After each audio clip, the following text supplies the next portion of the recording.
ಎಲ್ಲರಿಗೂ ನಮಸ್ಕಾರ. ನಾನು ರಾಜೇಶ್ವರಿ. ರಾಜಿ ಅಡುಗೆ ಚಾನೆಲ್ಗೆ ನಿಮ್ಮೆಲ್ಲರಿಗೂ ಸ್ವಾಗತ. ಇವತ್ತಿನ ವಿಡಿಯೋಲಿ ಇಡ್ಲಿಗೆ ತುಂಬಾ ರುಚಿಯಾದ ಸಾಂಬಾರ್ ಹೇಗೆ ಮಾಡೋದು ಅಂತ ನೋಡೋಣ. ಈ ಸಾಂಬಾರನ್ನು ಮಾಡೋದಕ್ಕೆ ಮೊದಲು ನಾನಿಲ್ಲಿ 1 ಗ್ಲಾಸಷ್ಟು ತೊಗರಿಬೇಳೆನ ಕುಕ್ಕರ್ಗೆ ಸೇರಿಸ್ಕೊಳ್ತಾ ಇದ್ದೀನಿ. ಈಗ ಬೇಳೆನ 3 ರಿಂದ 4 ಸಲ ಚೆನ್ನಾಗಿ ವಾಶ್ ಮಾಡ್ಕೊಳ್ಳೋಣ. ಈಗ ಇದಕ್ಕೆ 3 ಗ್ಲಾಸಷ್ಟು ನೀರನ್ನು ಸೇರಿಸಿ, ಅರ್ಧ ಟೀ ಸ್ಪೂನ್ ಅರಿಶಿನ ಪುಡಿ, 1 ಟೀ ಸ್ಪೂನ್ ಎಣ್ಣೆನ ಸೇರಿಸಿ ಕುಕ್ಕರ್ ಲಿಡ್ನ ಮುಚ್ಚಿ 4 ವಿಸಿಲ್ ಕೂಗಿಸ್ಕೊಳ್ಳೋಣ. 4 ವಿಸಿಲ್ ಬಂದು ಗ್ಯಾಸ್ ಎಲ್ಲ ಪೂರ್ತಿಯಾಗಿ ತಣ್ಣಗಾದ ನಂತರ ಕುಕ್ಕರ್ ಲಿಡ್ನ ತೆಗೆದು ನೋಡೋಣ ಬನ್ನಿ.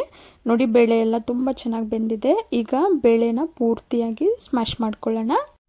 ಬೇಳೆ ಎಲ್ಲ ಪೂರ್ತಿಯಾಗಿ ಮಸ್ಕೊಂಡಿದ ನಂತರ ಈಗ ಒಂದು ಮಿಕ್ಸಿ ಜಾರ್ಗೆ ಮೀಡಿಯಮ್ ಸೈಜ್ 4 ಫಾರಂ ಟೊಮೊಟೊನ ಸೇರಿಸ್ಕೊಳ್ತಾ ಇದ್ದೀನಿ. ನಂತರ 7 ಬ್ಯಾಡಗೆ ಮೆಣಸಿನ್ಕಾಯಿ, 10 ಹೆಸರು ಬೆಳ್ಳುಳ್ಳಿ, 2 ಟೀ ಸ್ಪೂನ್ ಧನಿಯಾ, 2 ಟೀ ಸ್ಪೂನ್ ಜೀರಿಗೆನ ಮಿಕ್ಸಿ ಜಾರ್ಗೆ ಸೇರಿಸ್ಕೊಳ್ತಾ ಇದ್ದೀನಿ. ಈಗ ಸ್ವಲ್ಪ ನೀರನ್ನು ಸೇರಿಸಿ ನುಣ್ಣಗೆ ರುಬ್ಬಿ ಇಟ್ಕೊಳ್ಳೋಣ. ಈಗ ಒಂದು ಪಾತ್ರೆಗೆ 1 ಟೇಬಲ್ ಸ್ಪೂನ್ ಎಣ್ಣೆನ ಸೇರಿಸಿ ಎಣ್ಣೆ ಬಿಸಿಯಾದ ನಂತರ ಅರ್ಧ ಟೀ ಸ್ಪೂನ್ ಸಾಸಿವೆ, 4 ರಿಂದ 5 ಒಣಮೆಣಸಿನ್ಕಾಯಿ, 1 ಟೀ ಸ್ಪೂನ್ ಜೀರಿಗೆ, ಸ್ವಲ್ಪ ಕರಿಬೇವನ್ನು ಸೇರಿಸಿ ಫ್ರೈ ಮಾಡ್ಕೊಳ್ಳೋಣ. ಈಗ ದಪ್ಪ ಗಾತ್ರದ 3 ಈರುಳ್ಳಿನ ದಪ್ಪಕ್ಕೆ ಸ್ಲೈಸಸ್ ಆಗಿ ಕಟ್ ಮಾಡಿ ಸೇರಿಸ್ಕೊಂಡಿದ್ದೀನಿ. ಈರುಳ್ಳಿ ಸೇರಿಸಿದ ನಂತರ 1 ನಿಮಿಷ ಹೈ ಫ್ಲೇಮಲ್ಲಿ ಫ್ರೈ ಮಾಡಿ. ಈ ಈರುಳ್ಳಿ ಬದಲಿಗೆ ಸಾಂಬಾರ್ ಈರುಳ್ಳಿ ಕೂಡ ಬಳಸ್ಕೋಬಹುದು. ಈಗ ಮೊದಲೇ ರುಬ್ಬಿಟ್ಕೊಂಡಿರೋ ಮಸಾಲಾನ ಸೇರಿಸಿ ಮೀಡಿಯಂ ಫ್ಲೇಮಲ್ಲೇ 4 ರಿಂದ 5 ನಿಮಿಷ ಫ್ರೈ ಮಾಡ್ಕೊಳ್ಳೋಣ. ರುಬ್ಬೋದಕ್ಕೆ ಧನಿಯಾ, ಬೆಳ್ಳುಳ್ಳಿ, ಜೀರಿಗೆ ಎಲ್ಲ ಹಸಿಯಾಗಿ ಸೇರಿಸ್ಕೊಂಡಿರೋದ್ರಿಂದ ಈ ರೀತಿ ಮೀಡಿಯಂ ಫ್ಲೇಮಲ್ಲೇ ಚೆನ್ನಾಗಿ ಫ್ರೈ ಮಾಡ್ಕೋಬೇಕು. ಮಸಾಲ ಎಲ್ಲ ಚೆನ್ನಾಗಿ ಫ್ರೈ ಆದ ನಂತರ ಮೊದಲೇ ಬೇಯಿಸಿ ಮಸ್ದಿಟ್ಕೊಂಡಿರೋ ಬೇಳೆನ ಸೇರಿಸ್ಕೊಳ್ಳೋಣ. 1 ಟೇಬಲ್ ಸ್ಪೂನ್ ಧನಿಯಾ ಪುಡಿ, 1 ಟೇಬಲ್ ಸ್ಪೂನ್ ಖಾರದ ಪುಡಿಯನ್ನು ಸೇರಿಸ್ಕೊಳ್ತಾ ಇದ್ದೀನಿ. ನಂತರ ಸಣ್ಣ ನಿಂಬೆಹಣ್ಣು ಗಾತ್ರದಷ್ಟು ಹುಣಸೆ ಹಣ್ಣನ್ನು ನೆನೆಸಿಟ್ಟಿದ್ದೆ.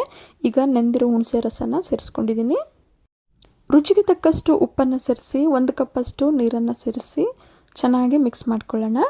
ಬ್ಯಾಡಗೆ ಮೆಣಸಿನ್ಕಾಯಲ್ಲಿ ಖಾರ ಇಲ್ಲದೆ ಇರೋದ್ರಿಂದ 1 ಟೇಬಲ್ ಸ್ಪೂನಷ್ಟು ಖಾರದ ಪುಡಿಯನ್ನು ಸೇರಿಸ್ಕೊಂಡಿದ್ದೀನಿ. ನೀವು ಕೂಡ ನಿಮ್ಮ ರುಚಿಗೆ ತಕ್ಕಂತೆ ಖಾರದ ಪುಡಿಯನ್ನು ಸೇರಿಸ್ಕೋಬಹುದು. ಸಾಂಬಾರ್ ಕನ್ಸಿಸ್ಟೆನ್ಸಿ ನೋಡಿ ಇನ್ನೂ 2 ಕಪ್ ನೀರನ್ನು ಸೇರಿಸ್ಕೊಳ್ತಾ ಇದ್ದೀನಿ. ಈಗ ಚೆನ್ನಾಗಿ ಮಿಕ್ಸ್ ಮಾಡ್ತಾ ಹೈ ಫ್ಲೇಮಲ್ಲೇ 10 ನಿಮಿಷ ಚೆನ್ನಾಗಿ ಕುದಿಸ್ಕೊಳ್ಳೋಣ. ಸಾಂಬಾರು ಕುದಿಬೇಕಾದ್ರೆ ಆಗಾಗ ಸೌಟಾಡಿಸ್ತಾ ಚೆನ್ನಾಗಿ ಕುದಿಸ್ಕೋಬೇಕು.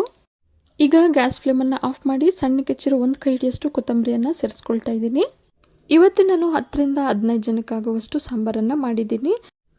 ಬರೀ 5 ಜನಕ್ಕೆ ಮಾಡೋದಾದರೆ ಇವತ್ತು ನಾನು ತೋರಿಸಿರೋ ಪದಾರ್ಥಗಳಲ್ಲಿ ಅರ್ಧದಷ್ಟು ಸೇರಿಸಿ ಮಾಡ್ಕೊಳ್ಳಿ. ಇಡ್ಲಿಗೆ ಬೆಸ್ಟ್ ಕಾಂಬಿನೇಷನ್ ಆಗಿರೋ ಇವತ್ತಿನ ಸಾಂಬಾರ್ ನಿಮಗೆಲ್ಲ ಇಷ್ಟ ಆಗಿದೆ ಅಂದ್ಕೊಂಡಿದ್ದೀನಿ. ಇಷ್ಟ ಆಗಿದ್ರೆ ಈಗಲೇ ಒಂದು ಲೈಕ್ ಮಾಡಿ, ಹಾಗೆ ನಿಮ್ಮ ಫ್ಯಾಮಿಲಿ ಆ್ಯಂಡ್ ಫ್ರೆಂಡ್ಸ್ ಜೊತೆ ಶೇರ್ ಮಾಡಿ. ಮತ್ತಷ್ಟು ಸುಲಭ ಹಾಗೂ ರುಚಿಯಾದ ರೆಸಿಪಿಗಳಿಗೋಸ್ಕರ ರಾಜಿ ಅಡುಗೆನ ಸಬ್ಸ್ಕ್ರೈಬ್ ಆಗೋದನ್ನು ಮರಿಬೇಡಿ. ಇನ್ಯಾಕೆ ವೆಯ್ಟಿಂಗ್, ಶುರು ಮಾಡಿ ಕುಕಿಂಗ್ ಅಂತ ಹೇಳ್ತಾ ಮುಂದಿನ ವಿಡಿಯೋದಲ್ಲಿ ಸಿಗೋಣ. ಧನ್ಯವಾದಗಳು.